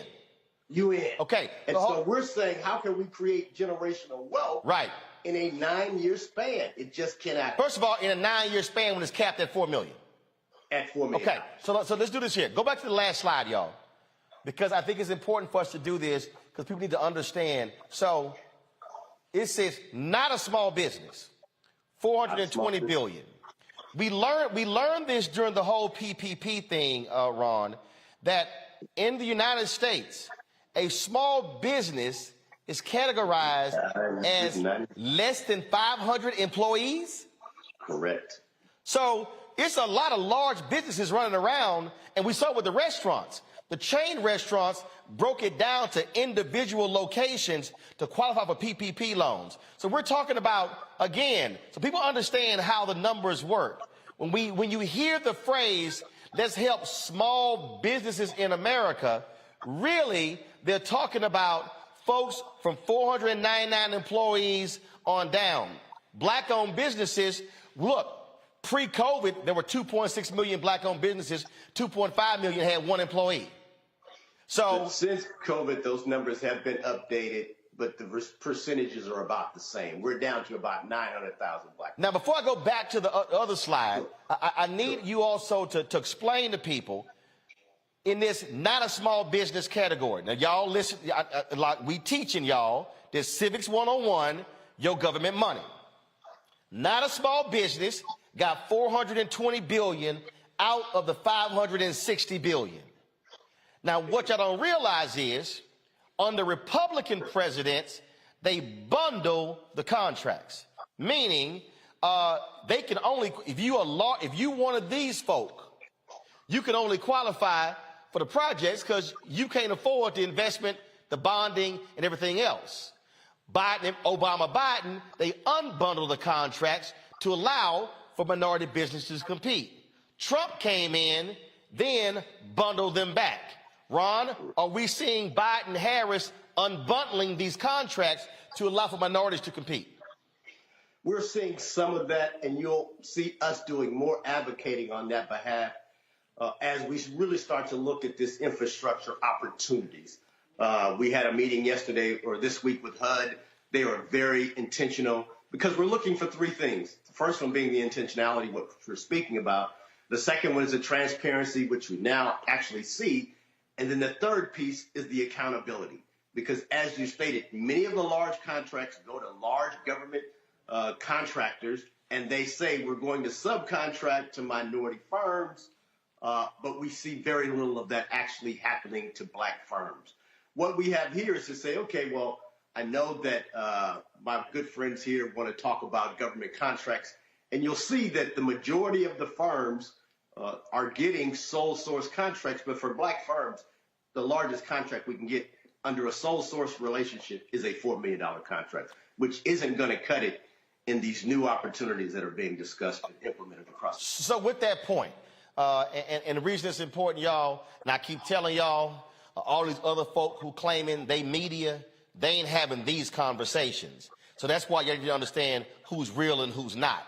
So Ron, what should our marching orders be? Because if you're sitting here with the 8A contracts, that's right here, and you're seeing, first of all, before I go to that question, just hold that question. Explain the chart here. I see other 8A awards, I see sole source, then I see set aside. Explain those three for the people who are watching. Great question. So I'm a former 8A contractor. It's a great program. Many times there would be contracts that were already there in the 8A program that were just awarded to the new companies that are coming in. You could go and negotiate a contract for yourself as an 8A company, and it would be sole source to you. There are other contracts that are set aside just for the 8A program, so no other firms could compete for it, and those were already in the program year after year after year. They were set aside for 8A firms. No other firm can compete. Some of the things that have happened since this administration has been in that people don't really understand many of the terms and conditions that go inside the contracts. There used to be this program called Best in Class. And so, for instance, during COVID and during the unrest, there was a great deal of concern in reference to American flags. And so we had companies come to us and say, hey, Ron, can you find a black firm that can manufacture flags? And we said, sure. We got firms that, can sew and put together manufacturing right here in Baltimore. Went to them, came back with a great proposal to the federal government. But there are best-in-class firms that we just can't compete with, i.e., private prisons. Private prisons are government contractors that pay 30 cents an hour to do the work of contractors on the outside that are paying minimum wage $15 an hour that will never be awarded those contracts. All right, even though we hold up. I want you to stop there. I want you to repeat that. So I need everybody listening to what Ron just said. Black-owned businesses. Listen to everybody, listen to me. What he just said is black-owned businesses cannot compete against companies that are using prison labor to do the work, which means when you say prison labor, that's black people. Same black guy that's in prison today doing the work can't get the contract when he comes out of prison that wants to do the same type of effort for a similar opportunity. It's just not being awarded. And so we have changed some of those terms and conditions, and that's some of the good things. But what happens, Roland, for your listeners, is there's so much in these contracts, in the policy that's written in the middle of the night that we agree to that we really don't understand. And so to be on your show, to be able to tell people, hey, here's some of the things that we're fighting for are also good information. Last year, 40%, we all heard 41% of black businesses went out of business. But when we interviewed them, 70% said the reason that they went out of business is because they just didn't have the information. We know that it wasn't about, oh, well, black folk aren't financially literate. That's not true. We didn't have the relationships with the banks. But more importantly, as you've been discussing before, on a Friday, contract of $439 billion from the federal government saying, hey, we're going to release PPP. Saturday, $250 billion of it already been awarded to 50 white publicly traded firms. We didn't have an opportunity to be able to even understand the information to be able to go, and then they tell you to go establish a new banking relationship in the middle of a virus. I'm going to read this one again. I want to read this one again.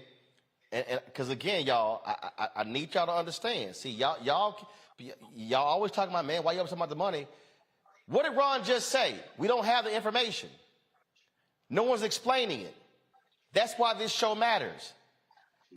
Do y'all understand that right now, more people are watching this segment and getting this information at a single time? There's no other group in the country that's talking to this many people, this many black people at one time, breaking this thing down. Ron, this is what just the 8A program is effectively only for a very small portion of all minority firms. As a percentage of the estimated total number of minority firms, only 0.035% receive an actual federal government contract from this source. This means that for 99.7% of minority firms, this source is unavailable. For black firms, the picture is even more damaging. Why? For a couple of reasons. One of them you mentioned, the bundling and debundling of the contracts. We had a lot of firms that were getting into the 8A program and just weren't getting any contracts. Second piece of that, you can get a contract January 1st and may not get paid till July 15th because the federal government is a very slow payer. During the Obama administration, they implemented the prompt pay program, which allowed you to get paid within 15 days.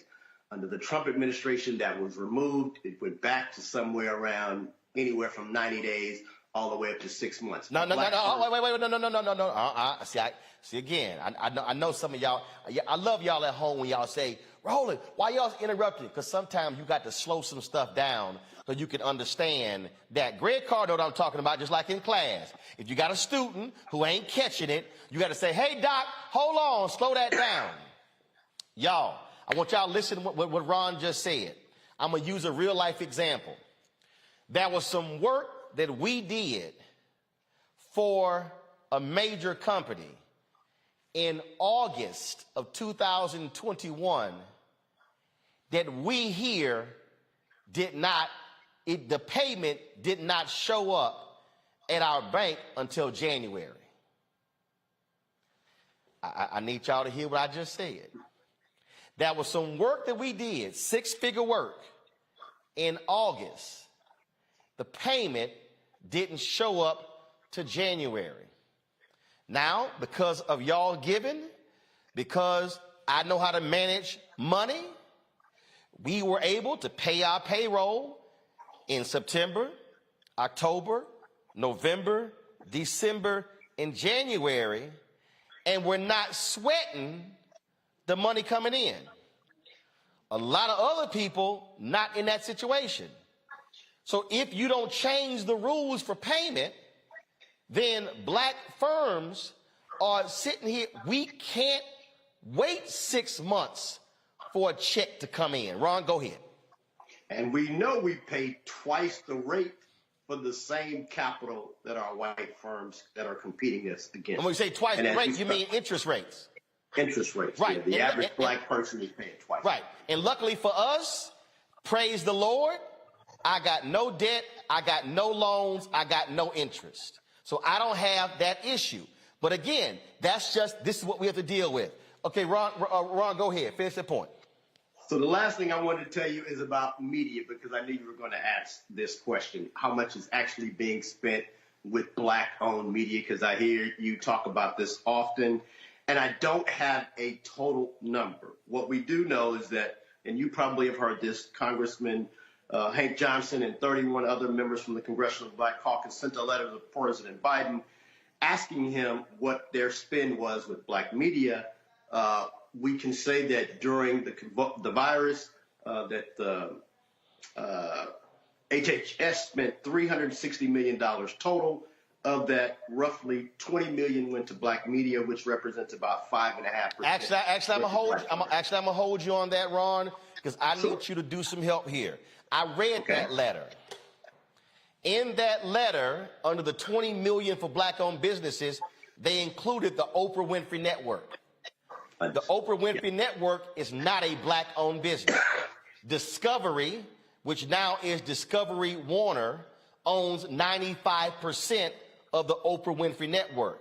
So I've told Congressman Hank Johnson's office, and I would like for y'all to hit HHS as well, is to say, HHS, what we need is, and they only cited 3 black businesses when it's hit the 20.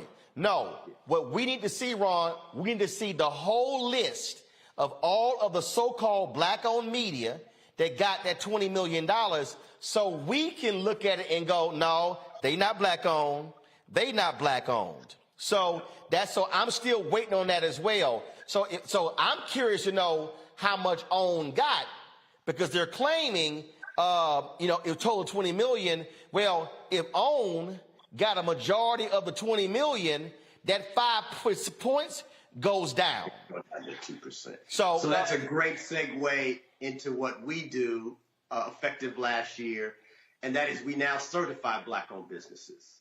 Many businesses claim to be black-owned, and we saw that last year under a lot of the programs that were being discussed. We heard a lot of corporations saying they were going to spend with black firms.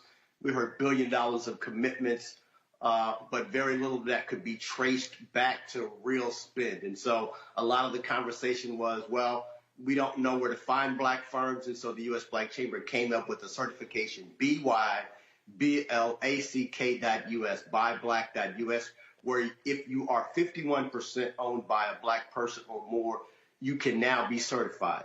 I, as a certifying agency, I'm not as concerned about your profitability or your losses.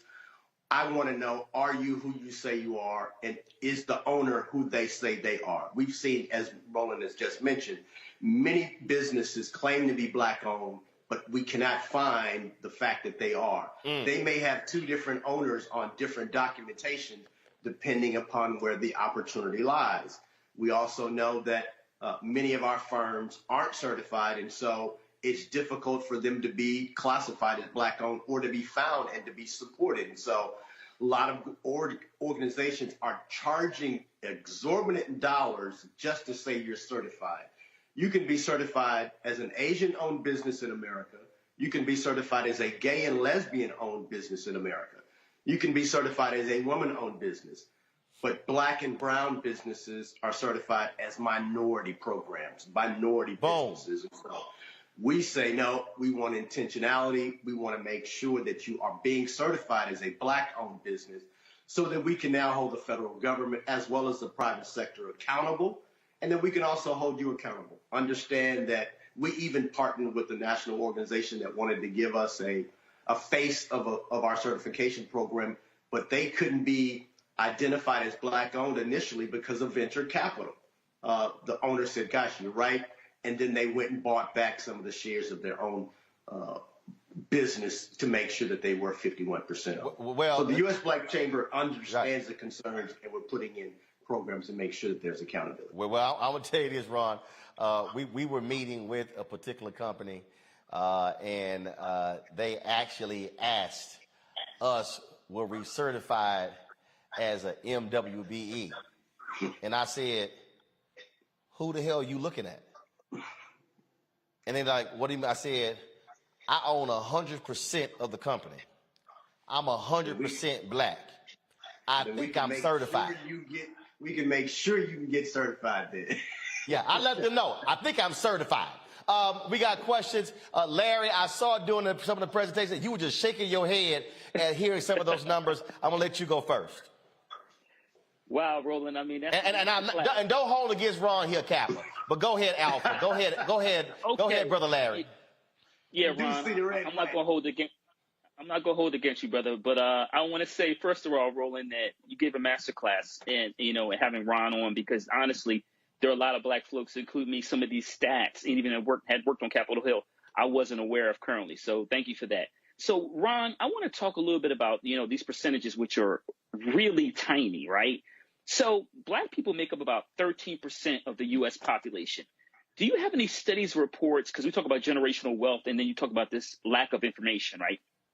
So can you even give us an idea if that money in terms of some of these contracts, federal contracts, equated to the 13% of Black folks, in terms of the most recent Census Bureau data? What kind of number? What would that number? If you have a study or have any idea what that number that if it was at 13%? What would it look like overall in terms of the money that came to the Black community? Great question. I don't know what the 13%, but we could do the math. I will tell you, though, that we have gone to the federal government and said, hey, what would 4% look like? So not being, unrealistic, but to go from 1.5% to 4%, we think that's attainable. And to answer your question, that could represent somewhere around $20 billion. That's a lot of $100 million. Stop. I can't let you just speed past that. Listen to what he just said. We're getting $9 billion right now. You go from 1 to 4. That's an additional $11 billion, which means what now takes us 2.25 years to get, we could get in 1 year. Ron, go ahead. So that's to answer your question in reference to the 4%. That is the goal. There's got to be some. No. Hold up. That ain't the goal. There we go. That ain't the goal. That's where we want. That's where we want to get to next year. The goal is by 15%. Yeah, go ahead. I don't want them sitting there going, "Oh, Ron said the goal." No. That's the goal for next year. The goal is to match our population. Ron, go ahead. And so there's ways that can be done, but you have to be intentional. And so we had a great meeting with HUD this week and brought ideas to Secretary of HUD, Marsha Fudge, who really understands intentionality. You have to have people on the other side to understand the issue, and then you have to have real data. For so long, we've just been taking it like, okay, well, minority spend is somewhere around 23%, and Black folk and minorities were okay with that. We're saying, no. We need to really see intentionality. That's where we get the numbers today. And as Roland said, that's just the floor. We want to have real conversations about how do we get to at least the 10% in some short window, because I really believe that's how we reach a reparations conversation in the near term. And see, Reese, your question's next. This is why I keep trying to explain to people. If Black businesses get 9 and we get 20 billion, how many more folks we hiring? How much money going to HBCUs? How much money going to our churches? How much money is going to building wealth? And so when I hear these people, man, all you do is begging a white man for money. No, fool, it's our money. Reese, go ahead.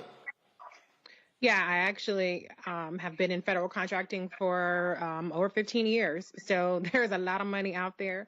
And I have seen an increased emphasis in holding accountable these large corporations in terms of their small business goals. But we have heard throughout this evening how that is manipulated or how it's gamed so that, predominantly white women businesses are the ones that are benefiting from it.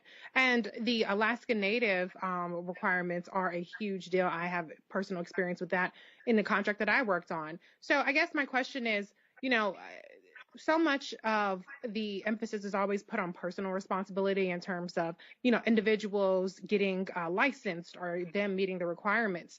But how much of this do you think really is going to take the federal government actually, making more contingencies or making more provisions to target Black companies, whether that is with changing the requirements? Just as another example, the administration recently announced that they're going to try to do more to increase the diversity in appraisers because that's 97% white. And part of what they are targeting is the requirements in terms of the education and in terms of the apprenticeships and things of that nature. So I think that they're perfectly capable of doing it. So I just want to get your read on, is this really a two-pronged approach where we have to emphasize individual action as well as federal action? I think it's a combination. You've also mentioned the private sector. I think the private sector looks at D&I, diversity and inclusion, many times in reference to hires and HR. We're saying, as Roland has been stating, where's the money? I want to know where the dollars are being spent. In reference to individuals, yes, there's some things that Black business owners can do to make themselves be found, prepare themselves for contract opportunities. But then there's a great deal of responsibility on the federal government. And I think that this administration is attempting to at least understand where they are. For so long, we've not even heard the numbers of the data to be able to have a conversation. And so often we go in with emotional cries. I think now we're saying, hey, we're at 1.67%, but yet we represent 13% of the population.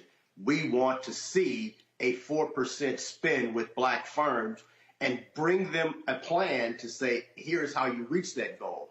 Part of it is debundling. Part of it is paying on time or even early. Part of it is making sure that we have access to the information as well as access to good credit and access to good organizations that are going to be able to bring you the information like this we're doing this evening. Greg. Thank you, Roland. And I agree with Larry. This is a master class. And thank you, Brother Busby. I'm still fired up off that Florida voting rights decision and the reparations conversation. So I'm going to use that momentum to come in right here. Because as I'm sitting here, I'm trying to think, how could you make a tax code argument with the 14th Amendment through a rate? I mean, the universe possibilities comes down to this. This is public theft. We know this is public theft. We paid those taxes, and they have set up a system where they can steal it legally. Can I ask you, even the unbundling and the bundling policy really floored me. And so my question, I guess, comes really in the wake of what Reese just laid out in terms of the involvement of the federal government. What are the obstacles, the largest obstacles to policy changing at the federal level? And what is the role of lobbyists? And how important is campaign finance reform? Because it seems to me that these politicians that are allowing this to pass have been bought and paid for. This public theft, this theft of public dollars is something that they've been, basically rented to enable. I mean, what can we do politically to even think about how Cliff was talking earlier to kind of loosen some of these things and get our money back? As Roland said, where's our money? We know it's going in the pocket of these private companies. Well, for a long time, the Republican Party did a great thing. And again, I'm not blaming the Democrats or the Republicans for this, because for a long time, this country said that it wasn't going to have race-based policy as it related to economic conversations. And so for a long time, we couldn't have conversations about intentionality. Where and how are we going to mandate that we spend with Black firms because there weren't there weren't black policies as related to contracts. The closest thing we had was the 8A program, which was created by a black man, Percy Sutton, who really understood the challenges that black business owners had, but it had to be written under the guise of minority programs. And so once again, what we thought and created for us has now been kind of changed to benefit other groups outside of what it was originally created for. And so what we can really start to talk about political juice and relationships, as well as lobbyists, is to make sure that they go in and they understand policies that are really having impact and how to be able to change some of those policies to really have positive impact. And some of it is just really difficult because it is very detail oriented and it's overlaid with layers and layers of different policies to get to the crust of really where the concern and the issue can be addressed. All right. Ron Busby, CEO of U.S. Black Chamber, Inc. Man, I appreciate it. Thanks a bunch. Again, we're going to keep pressing our people. In the words of Frank Lucas in American Gangster, I'm going to get that money. There you go. All right. Thanks so much. I appreciate it. All right, folks. See, this is why you need to be supporting Roland Martin Unfiltered on the Black Star Network. Ain't no other show out there. Black News Channel, they gone. These other so-called people out here who claim they new black media, they not breaking this kind of stuff down. They're not bringing these kind of experts to the table so you can hear the information direct and giving you the roadmap to know what you should do. That's why you should support this show. Download the Black Star Network app, Apple phone, Android phone, Apple TV, Android TV, Roku, Amazon Fire, Xbox One, Samsung Smart TV. Also, support us in our Bring the Funk fan club. Cash App is $RM Unfiltered. PayPal is R Martin Unfiltered. Venmo is RM Unfiltered. Zelle is Roland at RolandSMartin.com. And of course, you can send your check or money order to P.O. Box 57196, Washington, D.C. 20037. You're watching Roland Martin Unfiltered on the Black Star Network.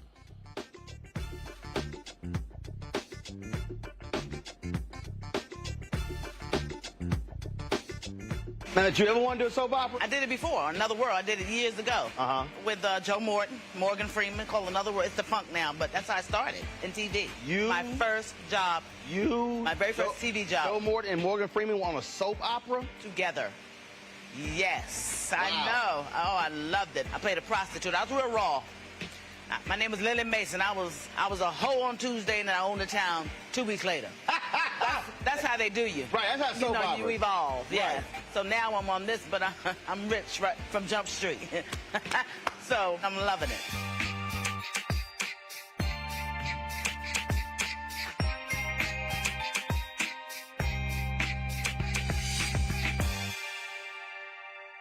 On the next A Balanced Life, as we grind down to the end of another long winter, it's easy to slip out of balance and into the foggy doldrums. On the next A Balanced Life, ways to push through the gray days until the warm days of spring arrive. Join me, Dr. Jackie, on A Balanced Life on Black Star Network.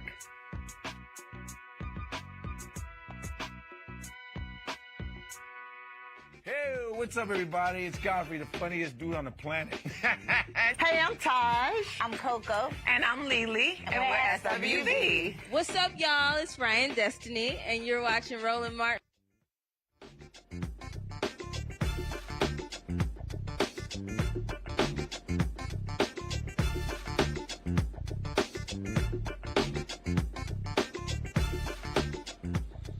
All right, folks, the whole issue of COVID continues to be on our minds, and a new study shows that ivermectin, yeah, that bullshit didn't work.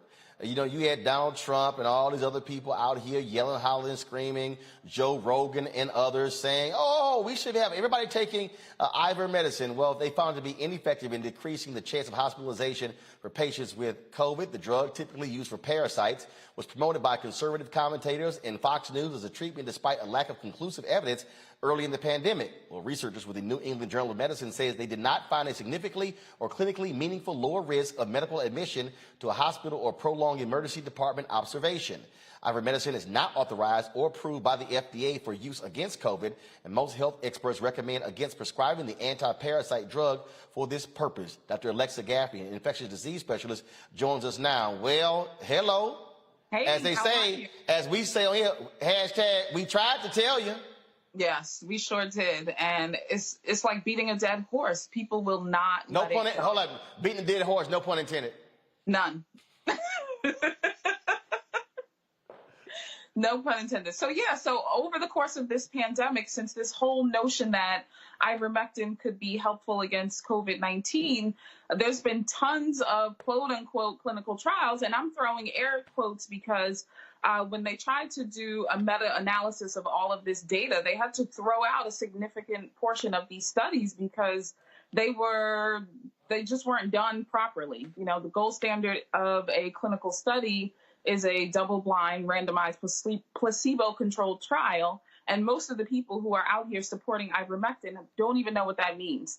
So when they looked at data, they found that, yes, there was no statistically significant difference in outcomes in people who received ivermectin early in the course of their COVID-19 infection, looking to see did these individuals end up being hospitalized or did they have to have prolonged emergency room evaluation. And the reason for the prolonged emergency room evaluation was because they looked at this data at a time where COVID was so rampant. Many of these hospitals did not have room to admit these people. So a prolonged ER evaluation or observation meant that you would have been hospitalized if there was room at the inn. So there was no clinically significant benefit of being on being on ivermectin for a COVID-19 infection. So we need to let this go. And also, just want to get your thoughts real quick on that other study that showed that once white folks found out that COVID was hurting us and brown people, they gave less of a damn. Yeah. Yeah. And that's been my argument all along in talking to our people, talking to Black people. You know, we have to remind ourselves, we have to remember that we are living in Black bodies, and we were more significantly, more negatively impacted by COVID-19 than our white counterparts for a number of reasons. Inability to work from home, access to health care, different levels of health insurance or lack of insurance. Did our hospitals have clinical trial medications available? Did our hospitals have resources available? And so even though men were more likely to die from COVID-19 infection, Black women were 4 times more likely to die from COVID than white men. And so, yes, people are over it, and they have the luxury of being over it because, you know, God forbid, if they wind up being hospitalized, somebody is going to fight for their lives much harder than they're going to fight for our lives. So we cannot be in a position where we are behaving like the privileged people. We do not have the privilege. We don't have the same access, and we don't have the same outcomes. And we have to be incredibly mindful of that. All right, then. Well, Dr. Gaffney, last question for you. What about, I'm seeing these reports, I was just seeing a text message a little bit earlier, an alert from the Wall Street Journal about more outbreaks happening in other parts of the world for a new strain of COVID. What should we be concerned about? In fact, the Wall Street Journal said deaths at a Shanghai hospital battling a COVID outbreak suggests infections are hitting the city harder than officials have disclosed. What should we be concerned about? Yeah, so there's a BA.2 or BA2 variant of COVID-19. It's an Omicron subvariant, and they're seeing it in areas of China, Hong Kong, and of course over in Europe. And remember, previously in the pandemic, what we experienced in terms of surges or big outbreaks of COVID followed about 3 or 4 weeks behind what was going on in Europe or Italy at any given time, and a month or so behind what was happening in Asia. So their COVID-19 activity is predictive of what is to follow here in the United States. And we've seen an uptick in cases due to the BA2 variant. So over the course of 2 weeks or 3 weeks, we had no BA2 being reported, and then it was about 13% of cases of COVID-19 were due to this variant, and now it's upwards of 24% of COVID-19 cases. We do have pockets of the country that are well vaccinated or maybe have a lot of natural immunity, and other pockets of the country that don't. But we have to remember that nationwide vaccination for Black people is only about 8%. So we can't go based on the numbers that are representative of the whole country. We have to look at what is going on in our own communities in order to understand, do we have any sort of protective bubble around us because people have COVID immunity? And I would say in Black communities, probably not. All right, Dr. Alexa Gaffney. We appreciate it. Thanks a lot. My pleasure. Have a good night. Likewise. Thanks a bunch. All right, y'all. That's it for us. Reese, I'm real mad right now, Reese. I'm real mad. Uh-oh. What'd I do? I'm real mad, Reese. I'm sitting here. Somebody sent me a text, and somebody said, man, why are we not at the Jodeci New Edition Charlie Wilson concert tonight? And I'm like, they in D.C. tonight? Oh, yes. There's a lot of fabulous concerts on Thursdays. Say what? I said there's a lot of fabulous concerts on Thursdays. I think Babyface is tonight in Baltimore. Mm-hmm. Reese, how you ain't say nothing about New Edition and Charlie Wilson coming to D.C. tonight? Well, I'm going to be seeing New Edition in Aruba for Soul Beach. So, it's okay. Oh. For me. That's just me. Well, I'm sitting here. But literally, I got a text message about 15 minutes ago, and I was like, what? What? I'm like, damn. So I'm sitting here. Look, you know me, I'm texting everybody. So you got to get some tickets. Huh? You probably texting Charlie Wilson, ain't you? No. I text Charlie. I text his manager. I text Johnny Gill, Rap Trez Van, and Michael Bivens. Then I told Alex, you got to start working. Call all of them right now during the break. So you know what? It's fine. Y'all know what I'm gonna do? I'm just gonna go by the Capital One Center, and I'm just gonna walk in. Y'all know how I'm gonna do this. So you got it like that. You got it. I'm used to talking my way into buildings. So look, those are my guys. Maxwell's in D.C. On Saturday. I'm good. I hit Maxwell today. I'm gonna see him on Saturday. So what, Carol? Why you looking at me like that? Carol, give me the evil eye. You should have said something. You should have said something. Wait. All them in the control room like, we like them too. Well, hell, y'all should have said they were in town. I blame y'all. Y'all didn't say a damn thing. How y'all gonna wait till right now? Y'all supposed to be staff, damn it. You're supposed to be help. Lord have mercy. It's like, look, y'all supposed to be the equivalent of what the Bible says about a wife, a helpmate. Y'all ain't help with shit. Y'all didn't say nothing about y'all didn't say Carol said we had a show tonight. That's why it didn't work. Carol, who the host? Who owned the show, Carol? Oh, look at them clapping. Hell yeah, we would have had a 45-minute show. We would have had the panel live from 6 to 6:45, and I would have ran something else for the 7 o'clock hour. In fact, we running a live stream right now of the Black Women's Roundtable on Black Star Network. So hell, I could have slid that into the 7 o'clock hour. So damn it, next time y'all need to say something. Sitting here not saying nothing, I be damned. Man, y'all sitting here, my goodness. Hey, ladies, can I say how beautiful it is to see those sisters in there? And they've gone from voting rights to reparations to a master class on contracts and federal government, and to end with the blackest exchange in a studio full of black women. How can y'all not support? This is what it looks like. Well, hold on. It's two black dudes and a white guy in there too. So you don't see him. Steve over there on audio, he white. And then you got Alex and Henry over there. So you got 5 black women, 2 black dudes, and a white dude. So so we got it all going on in there. Ain't no white women here, but that's pretty much the whole rundown of the show. Oh, okay, whatever. So, but I'm just simply saying y'all need to do a better job of I'm busy and informing me when people come into town, because y'all know I know people. Absolutely. So, rolling, because see, look, I be trying to not be flaky. I'm like, you know what? I have Thursday night commitments. So if it's on Thursday, I can't do it. Now I know. I'm going to be like, Roland, what we doing? Because this ain't going to work. Now I know for future. Yeah, I mean, first of all, if it's somebody we ain't trying to go see, we going to be here. But come on, Reese, you should have sent me a text like yesterday, hell, this morning. Like, Ro, you don't realize Charlie Wilson, Jodeci, and New Edition in town tonight? I've been watching everybody else posting they down. See, now I got to go fly somewhere else to go see them. I mean, they ain't no problem, but they down the street. Go to Aruba, Soul Beach. Go to Aruba for Soul Beach. I mean, it's lit. Damn shame. I ain't got no help around here at all. I'm just sitting here. I'm literally, and y'all think I'm lying. I'm texting everybody right now. I'm texting. Look, they sitting about to hear another one, get a call right now. So, all right, y'all. That's it for us. I appreciate Larry being here, Reese being here, Greg being here. for our Thursday panel. Fantastic conversation, fantastic dialogue.